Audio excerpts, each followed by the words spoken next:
Hello and welcome to Big Talk live from the nation's capital, Abuja. My name is Edikan Michael. Tonight, we'll turn our attention towards the House of Representatives making some recommendation for creation of new state in Nigeria. And are those that are coming out with a question, what is the original rationale for the state creation? If we must look at our our constitutions in the process of reviewing all of that, the issues of creation of more state in Nigeria looks a very touchy one, arguing a lot of persons are actually basing the argument over the tribe in Nigeria, state and agitation for state creation to an world in all of these states for a better and unified country. But away from all of that concern, in a discourse, state creation is to enhance physical development. Of course, that will issue some ego or pride to some part of the nations, the power, authority, achievement of self-esteem and control of public wealth for some personal aggrandizement and even bordering the marginalization concern.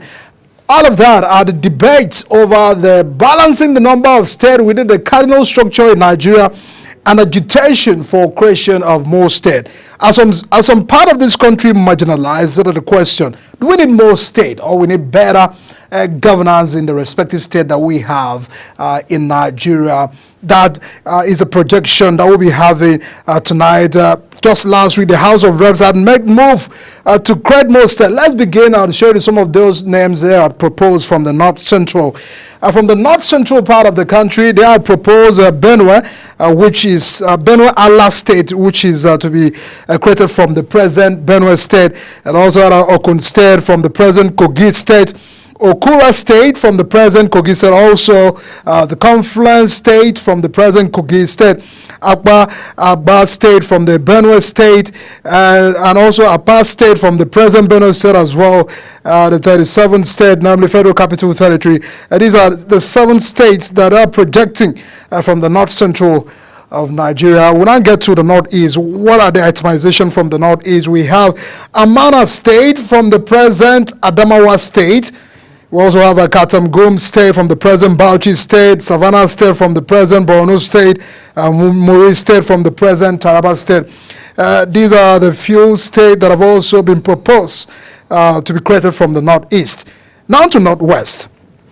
The creation of a new Kaduna State from the present New Kaduna State from the present Kaduna State as well, Tiga State from the Kano State, Kanji State from the present Kebbi State, Gari State from the present Kano State. These are the 4 new proposed states for the Northwest. And now getting to the Southeast part of the country, Etiti State from the South Geopolitical Zone, Adada State from the present Enugu, Urashi State, also from the Southeast, Olu State. We also have Aba State, which is from the present Abia State, that have also mapped out right there on the south. We have Okoja State from the south. We also have Warri State from the Delta State. We also have Bori State to be created from the present Rivers State, Obolo State from Rivers, and part of Akwa Ibom State. That is a projection from the south side. And of course, the proposed state from the southwest, we have Torebe State from Delta, Edo, and Ondo State, Ibadan State from the present Oyo State, Lagun State from the present Lagos State, Ijebu State from the present Ogun State. We also have Lagun State from the Lagos and Ogun, part of Ogun and Lagos, and Ijesa State from the present Oyo State, and many others. There are total number of 31 proposed and recommended state for new creation. But away from that number, there are those that are really having a concern about the question, the rationale behind this deliberation. If we're looking at our constitution and the House of Reps committee members that are to review all of that are making this recommendation, would that address the problem of this country?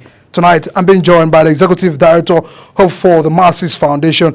Oluwatomosin Adebokola is my guest tonight on the show to assess and, of course, analyze all of these developments in the country. Thanks so much for joining us on the show. Thank you so much for having me, Michael. Yes, this time physically. Good to have you here in the studio. To be here. Thank you so much. And what an interesting time we're living in Nigeria. I mean, Nigeria is so interesting. Do you agree? A lot of events. Nigeria is so interesting. We always have something interesting to talk about. And that brings me to what you read, 31 new states. 31 new states. So how many are we going to have then?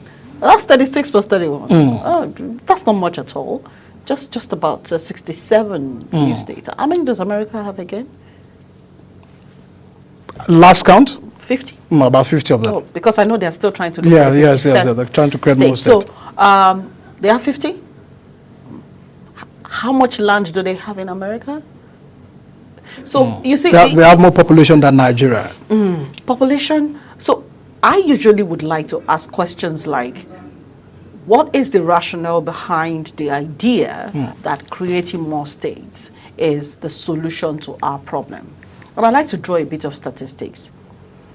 How much people do we have? How much people do they have in China? How much land do we have? How much land do they have in Russia, in China? You see, we need to begin to look at ourselves from the lens of development and also from the lens of viability. When we talk about developing, a lot of people tend to interpret it as, I need to develop along, I need to have a state where my people are my people. Do you get it? My people and my people are relating, and they administer resources and they have their own thing. We talk about our people, but then we forget that there are 250 ethnic groups in Nigeria. What it means is, in a place like Osun State, I grew up in Osun State. I grew up in Ilesha, to be exact. I saw Ife, Ijesha State there. And my people can come for me and say, oh, I'm not nice. I want them to, I'm not supporting them creating our state where I grew up. I'm not from there biologically, but I was born there. So I am from there at the same time. So we have the proposal for Ife, Ijesha State. Can I shock you?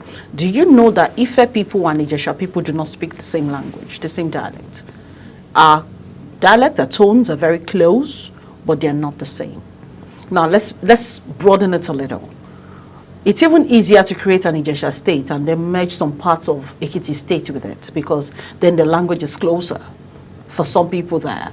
And then when you leave that area and you go towards Ondo a little bit, do you know that Ijesha land extends all the way to Oweno? So when you get to Oweno, you find a place where they call Oweno Jesha, Oweno. So on that singular small bridge, there is a demarcation of two communities. One part of that same one community belongs to Osun State, and the other part across the bridge. So he's saying left and right. Left, one state. Right, another state. One community, same place. Now this is what happens. They speak the same language. So when you recreate that state, you see, some things are just complex. That's the thing. We all speak different dialects from community to community to community to community. We don't speak the same language. So when you create a state and then you make it Ife Ijesha state, some people will now come and say Ife people are, the capital has to be in Ife, right? Then they will say because Ife people, that's the place where Yorubas, come from. That's the place, that's the place where the Olodumare created the earth. The earth started from. You see, all of this will just create another complexity. Go then to Ondo State, because now they want to create a state, Sorebe, if I'm correct, from the Delta Ondo, which is going back to the original Bendel and trying to create another one from the 3 states that came out of Bendel, and then create an extra state to make it a 4th Bendel state. So let's look at it again. Do these people speak the same language? The answer is no. There are more than 20 ethnic groups. Just ethnic groups. Just within that small region that you're looking at. You want to put them in one state? Are you kidding me? Are you kidding? They don't speak the same language. So, see, the rationale behind this idea, we need to check it properly. If we have not, if we haven't decided that we want to produce or create 250 states, then we're not scratching the surface, because then you'll be creating one state for each ethnic group. So let's go back to those who are talking about it, like those who are talking for it. I agree with them. A new state will bring development. In Ilesha, we never saw certain kind of roads, dualized roads, until we were in Osun State. And even while we were in Osun State, it took years, more than 10 years, to find simple roads that we grew up with dualized. Can I shock you further? It was just the government of Governor Ademola Adeleke that is dualizing Ijesha Land Road, and I mean the street road in Ilesha itself. which is a very old community, almost as old, in fact, almost one of the oldest in the entire Southwest. Recorded in history, recorded in the Ifa corpus. That's how old. But now we're talking about how old the state is. And we're still looking at the fact that that state is yet to develop properly. We still have the entrance to Ijesha land from Ife as small as a single carriageway road. And now you want to create another. Is the reason why that's road that way? The deputy governor was from that community for years and nothing happened. Nobody dualized that road. Do you think a creation of a state would do that for us? A single man came and felt like, oh, let's do it. One single man. That is leadership. That is leadership. That is looking at where the people were suffering, because it was a death trap. Right. People, you have to know how to navigate that road to be able to use the road properly.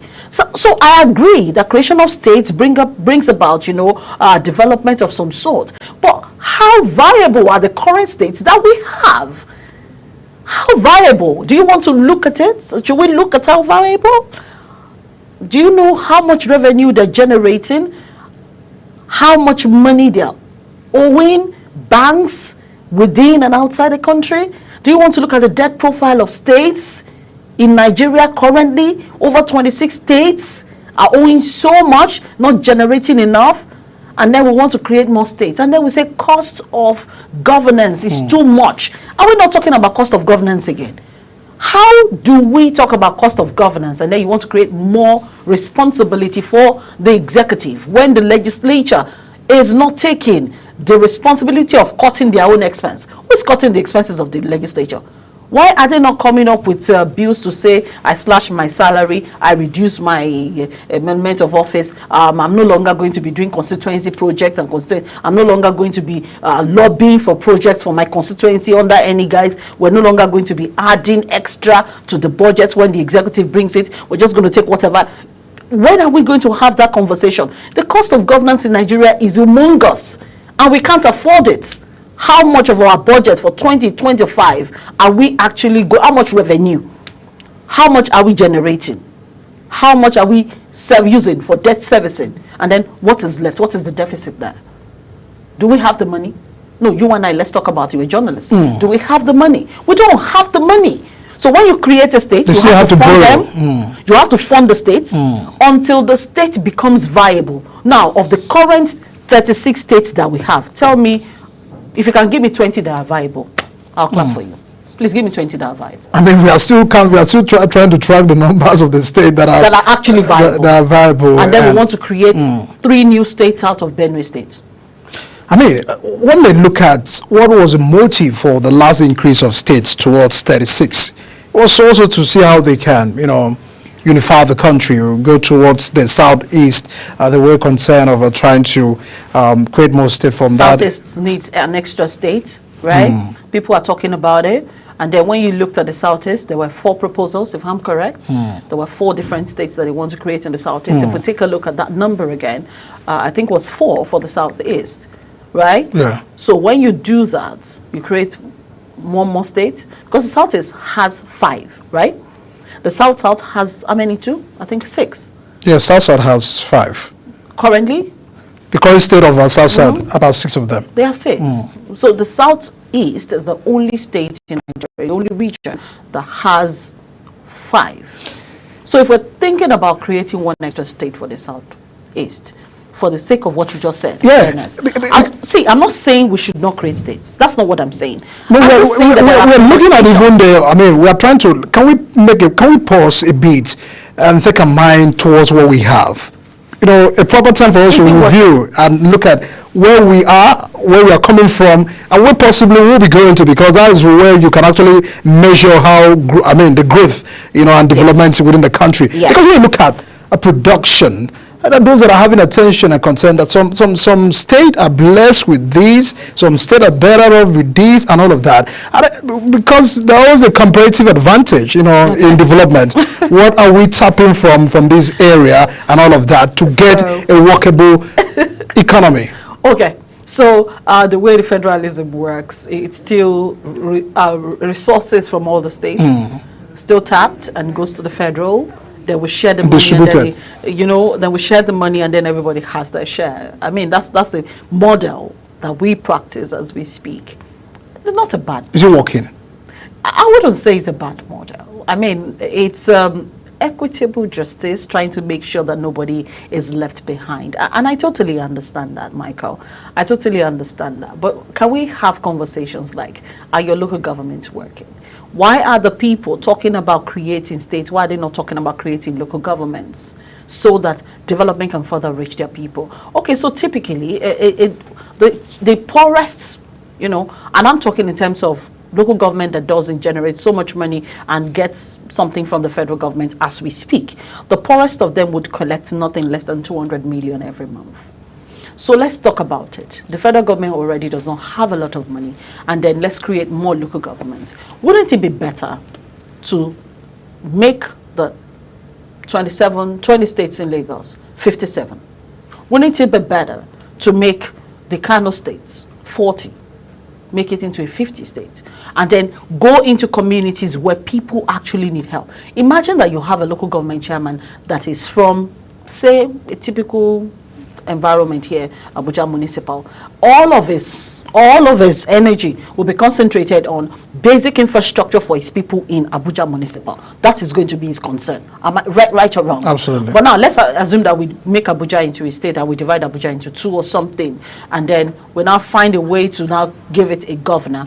The governor is going to first of all start from, if he remembers where he comes from, it would take, serious the plight of his people, because his people will keep calling him every day the king of his village, and his father will remind him of something, and his people at home and all that will happen. So it will start from his home, right? And then there are about 20 local governments under him. How many do you think is going to attend to within 4 years? That's why you see that some local governments may never get to smell development like other local governments within this 4-year space of a governor, 4-year tenure of a governor. But if you have a local government chairman that attends to your needs, you have 7, let's assume you have 7 wards. Your local government chairman can divide his 3 years tenure into, say, 6, and divide his own local government duties and say, I'm focusing on these people for now, and then I'll go to, when I do road, I will make sure I do 10 across 6 zones. Then I will go from road, I'll do healthcare center. Okay, so these people already have, but it's not equipped. I'll do this.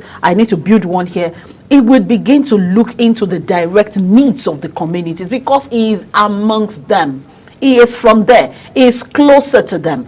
We should be talking about creating more local governments in places where Ekiti State is typical. Ekiti State is a state where you have communities. I mean, you have villages here. You move here, there's another village. You move another 5 kilometers, another village. They have so many Ekiti people, and they are different. They've existed for as long as their people can ever remember. I mean, they've had kings. Maybe some of them have had kings maybe for like a century plus. So you know that they're not new. They're not creating new communities. They're small. They're petite, but they exist. They are ancestral to the people of that area. Now, they have local governments. Maybe the local government headquarters is 7 villages away.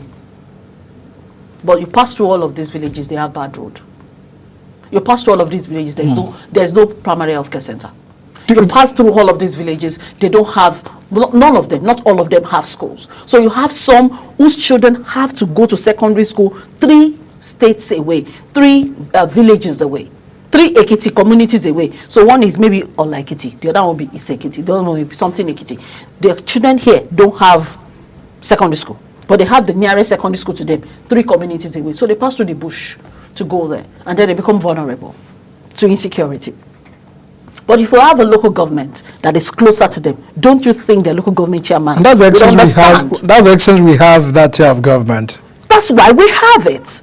The 3rd tier of government in Nigeria has been turned into just an inconvenience. Well, some reports have also said that some local government chairmen are not even residing in their local government areas. Oh my God, so if we have more than 100 million, allocated to a local government, should we not have a concern that there will be mismanagement? This is one of the reasons that I like to have conversations like this. Without talking about state creation, let's talk about local government creation. And then when we talk about local government creation, can we talk about how we hold them responsible? Our people are not aware that your local government chairman actually does not have any space to hide. If he's collecting the money, can you write him every month and ask him to do a breakdown of his expenses? How many local government chairmen in Nigeria, as we speak today, can present an audited account for the last 1 year? Any one of them should send it to Global TV. Anybody that can present his own, send your audited accounts for your local government. Every kobo generated, both internally generated and your revenue allocation from the federal government. If you can present an audited account, we should clap for you. We should celebrate your national TV. Not many of them can do it. As a matter of fact, not less than maybe 20% of them can do it. Because there are no checks and balances when it comes to the local government level. Now I'm bed with Creation, but let there be checks and balances. There's supposed to be a legislature at the local government level. Are they working level? Are they working? The only time you see them work is when they want to rubber stamp whatever the local government chairman has done. I went to a local government one day and I saw local government councillors prostrating and kneeling down before the chairman. You know what they were doing? Gave them, of course, some good package and they all came to say thank you. So let's ask them the question, is that your job? Is that your, do you think that particular local government, do you think they can ask the chairman what to spend the money on? They can only make noise. They won't be able to do anything. We need to have clear-cut separation of powers at the local government level. That's the kind of conversation we need to be having. I mean, let's look at the viability of state, because I don't know, argue. Can we base this conversation towards economic viability away for consideration, economic consideration, away from the political consideration? Because if you're looking at, some person said, we are marginalized. I mean, we need to have to be on our own. Those are some part of the arguments some person are having. But we look at economic viability, because you can mention maybe Lagos, you can mention Rivers State, you can mention Kano State, Ogun State, and some state, about 10 of them, you know, you can say. I like the fact that you mentioned about 10 of them that are economically viable, they're putting a whole lot of effort. But let's look at, because why they're able to do that is because they're able to generate, their revenue successfully. How do state be able to harness this potential? Can they take when they have not invested? Because Mr. Peter Obi, presidential candidate of Labour Party, said we can't even tax the population when you've not invested on this population. So let me ask you, when you now put infrastructure in place, or if you have not put infrastructure in place, can you ask them to give you money? Okay, so Lagos will generate money.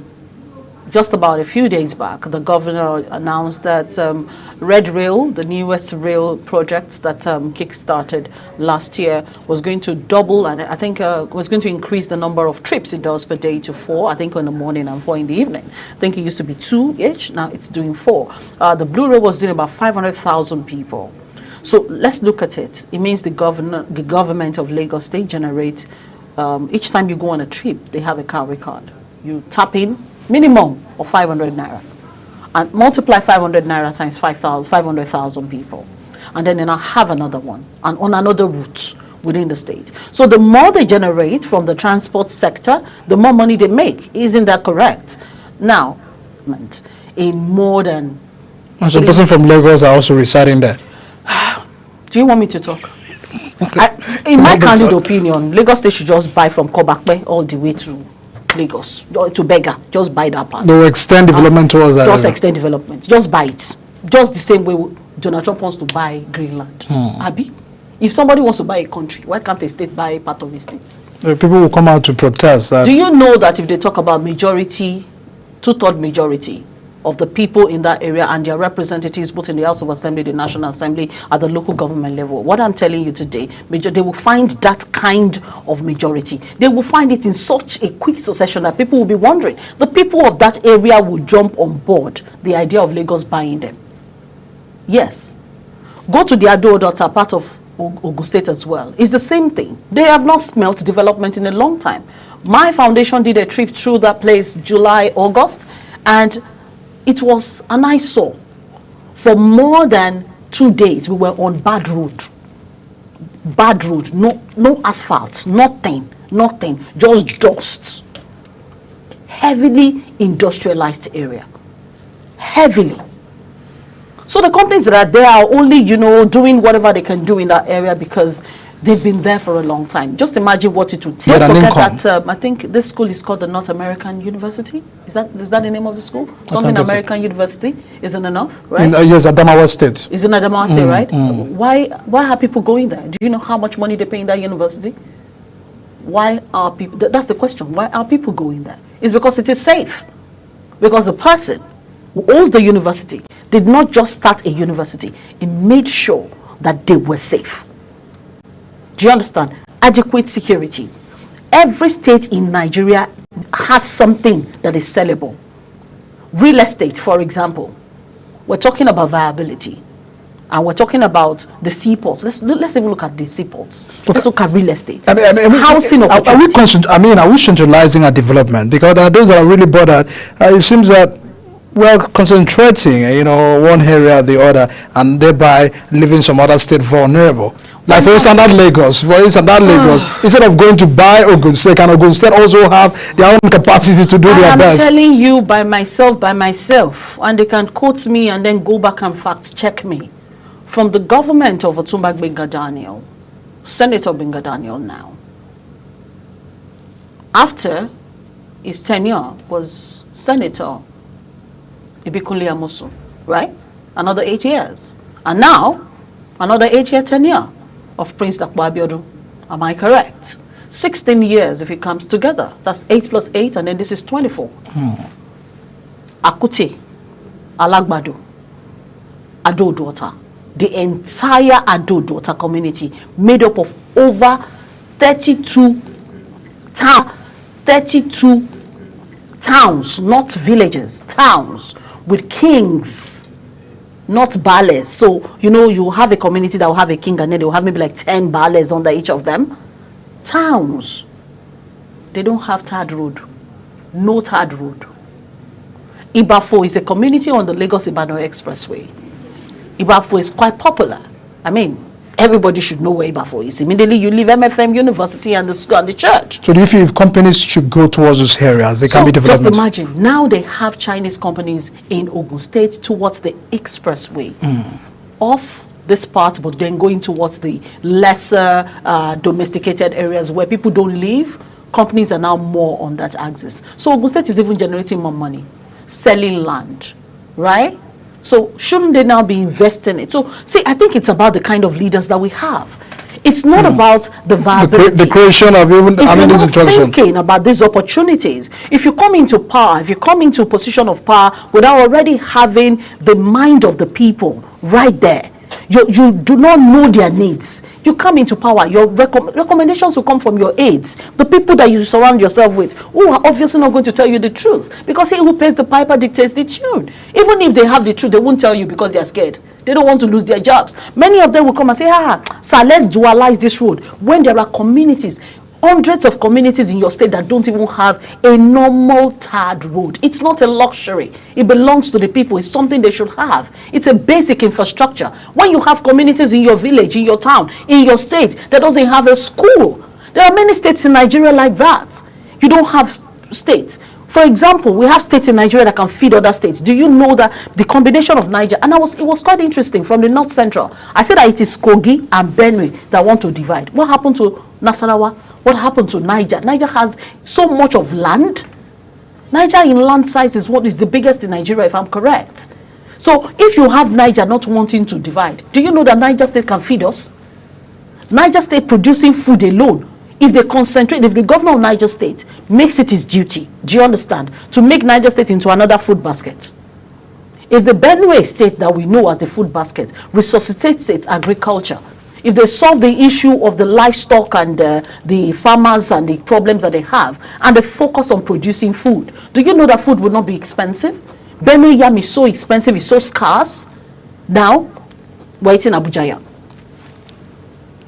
What happened to they have farmland. They have farmland. Fabrics are from the southeast. People in Lagos are making all kinds of kaftan of different colors and shades. Most of this fabric come from Aba, right? So what is wrong with developing Aba into an ultra-modern society, a cosmopolitan city, a trading city where everybody comes to buy. People go to Paris to go and buy fabric and lace and all that. Aba can become that. Just invest in it. All right. I mean, see, there is no state in Nigeria, in fact, in my opinion, that is not viable. There is no state. I have a follow-up question to that, because if we look at those that are having a concern about state development plan, they feel that if we have a state development plan, every government that comes in and exits, even the successing government can also look at, stepping onto that shoe and also enhancing some of this development. Because what we find, for instance, the recent one is that of Edo State. The former governor of Edo State was more of an investor kind of governor, signing memorandum of understanding, even when APC said that he was signing more MOU without anything on ground and all of that. But you see, this government have also come in, and then they are not following that path. They are actually going their own path and developing their own agenda. Do you feel this is workable for state? Because from 1999 to date, if we look at democracy in this state and how far they have gone in terms of development, it might work as if there is no plan. You see, I'm laughing because I think one of our biggest problems is the kind of democracy that we copied. You see, this American democracy that we copied. It may not have been where we started from. Is that an homegrown? You should look for an homegrown democracy. You see, the nature of man is such that everybody wants to take the glory. That's the problem. In a polygamous setting, somebody cooked very beautiful soup, right?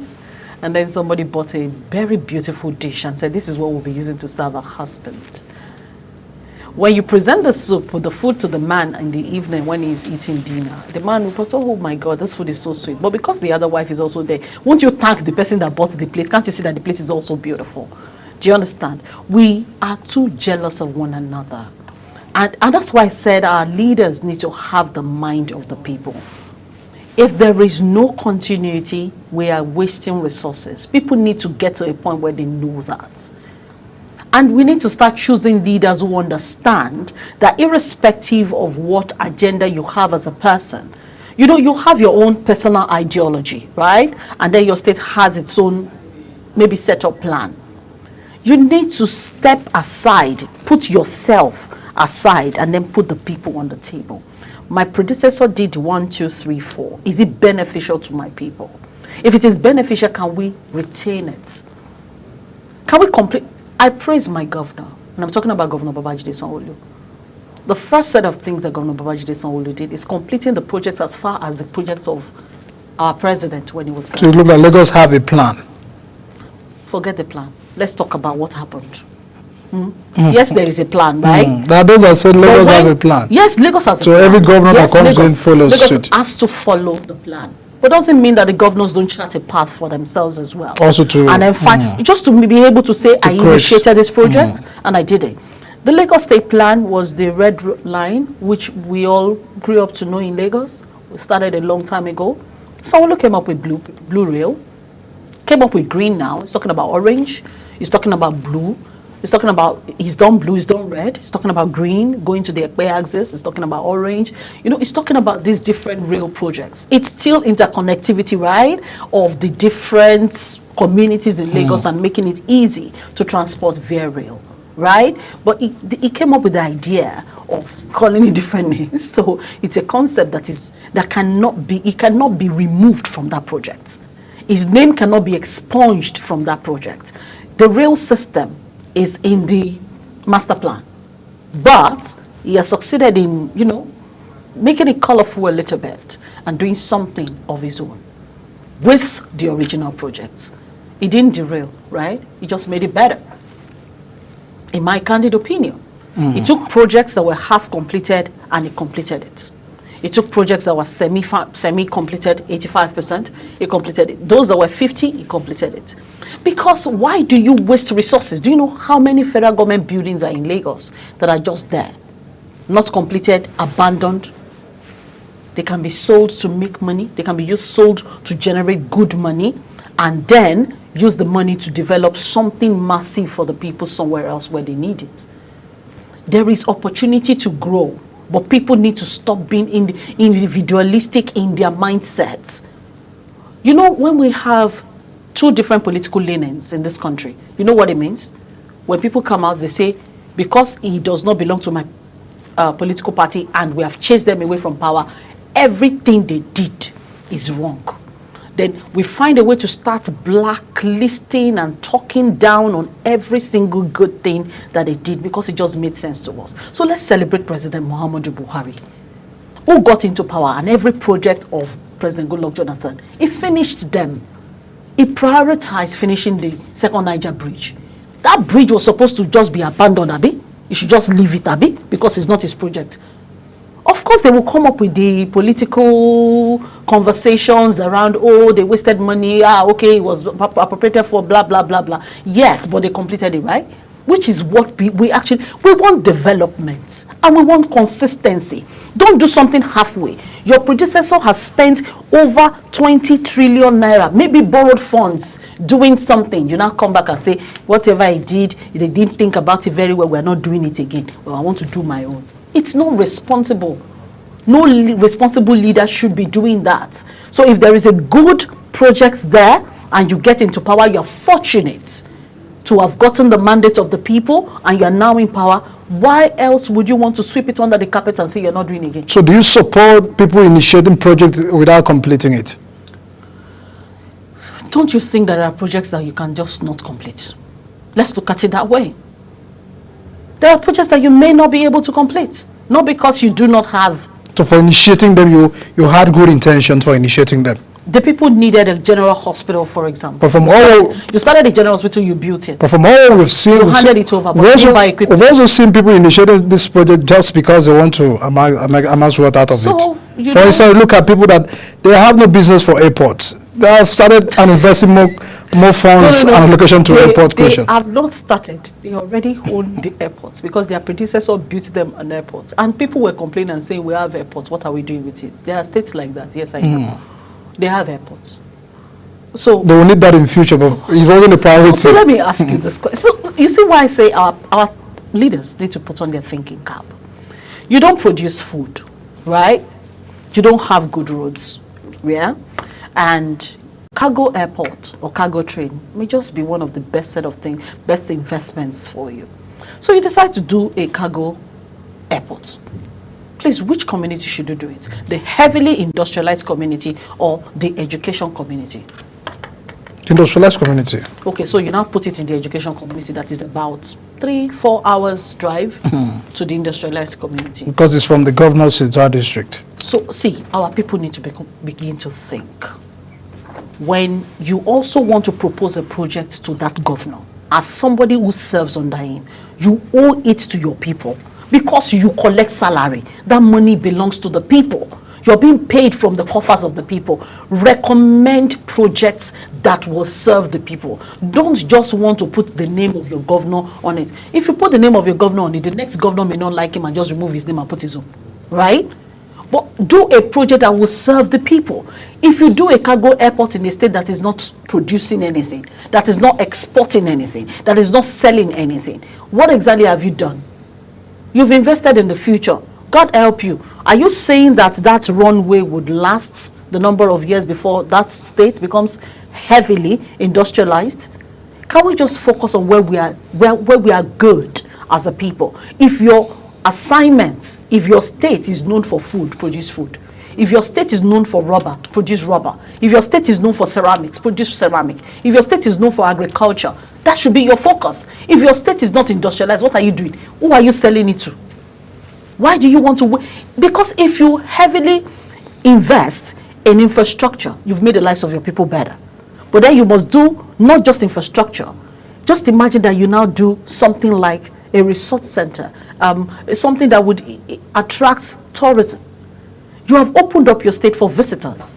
You have created transportation systems that would work. You've brought hotels into that place because you have tourism. Hotels would naturally come and invest. You will make more money from taxes. You will make more money. What do they consume in your state that the cargo airports would need? So who will be operating the cargo airports? You have invested. Yes, it's a good investment, but it is not an investment for the now. That's what we're talking about. So when you are also putting projects in place, Can you do projects for the now? Your people need a school, you are doing hospital. Your people have 7 hospitals and they lack basic equipments. Yet you go there and you build another hospital. Shouldn't you rather uplift one of those hospitals that you already have to tertiary standard? Shouldn't you rather invest in buying equipment and transforming the lives of your people, making sure that healthcare becomes a business, a viable business, not just for the state, but attracts medical tourism from other states to your state? Shouldn't that be your investment? You now say, okay, because I must do my own project, you built another hospital, wasting the money of the people, rather than spending money on putting equipment in place and employing more doctors. You rather want to spend it on another frivolity. I mean, that's why I say, see, our leaders, we shouldn't just, it's not too late. We're 2 years into this tenure. And for some, we're just few months in. For Edo State, we're just few months in. It's never too late to make a U-turn when you're in the wrong direction. First thing, look at what your predecessor has done. What you can do. What is viable. Keep that. All right. Contracts that have been given out, monies that have been paid, and then you say you cancel it. The person that has collected the money will not refund your money. But are the agencies really checking awarding of contract? Because it looks like that is another problem we're having. Some contracts have been awarded, and some of the contractors abandoned that, even with the public funds. I'm surprised that I've not seen Dr. David Umahi on TV in recent times talking about abandoned contracts. Maybe he has succeeded in getting and rooting all of them out, and maybe now no more contracts are abandoned. So can the state governors and their commissioners for works begin to do the same as well? If you have an abandoned contract, if they bore you well, you abandon our contract and you have been paid 70% of the money, irrespective of whose horse is God, carry the person, throw him in jail, ask DSS to help you to pick the person up, arrest him, shut down his station, shut down everything that he owns, shut him down.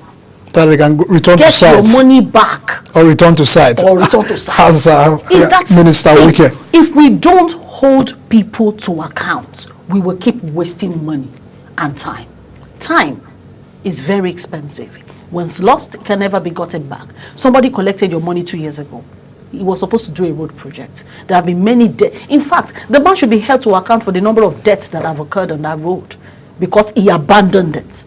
Because the government will be held to account. The people they awarded the contracts to also will be held to account. If you do a shoddy job and you were given a contract, there should be a number of years signed that as a contractor, if I give you this road project, it must last us at least 15 years. If this road stops being functional within this 15-year tenure, promise that you will do, at least you will be responsible for 70% of the rehabilitation of that road, unless you can prove beyond all reasonable doubt that we spoiled it ourselves. And if you failure to do so, go to jail or we cut off your hand like they do in China. We need to begin to have laws that are so strict that people will be scared. See, contractors will be scared of collecting your contract when they know that there's death penalty, there's one penal code attached to failure to fulfill the mandate of that contract. People will be scared. People won't just be collecting your money. People collect money in this country and go home to go and sit down because they know that I will just give one excuse. Then they will now go to court now and all of them will start fainting. When they faint now, we'll say that they are sick. A lot of concern in respect to our state agitation for state creation.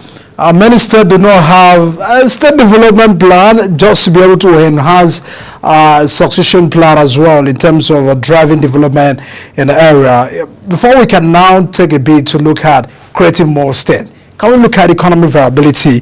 That is what Oluwatomisin Adebukola, Executive Director of Hope for the Masses Foundation, has shared with us tonight on the program. Thanks so much for joining us on the program and giving us strong insight indeed. Everyone, thank you for having me, Michael. Thank you so much. Thank you so much. Everyone, we'll continue to track and know fully well, the direction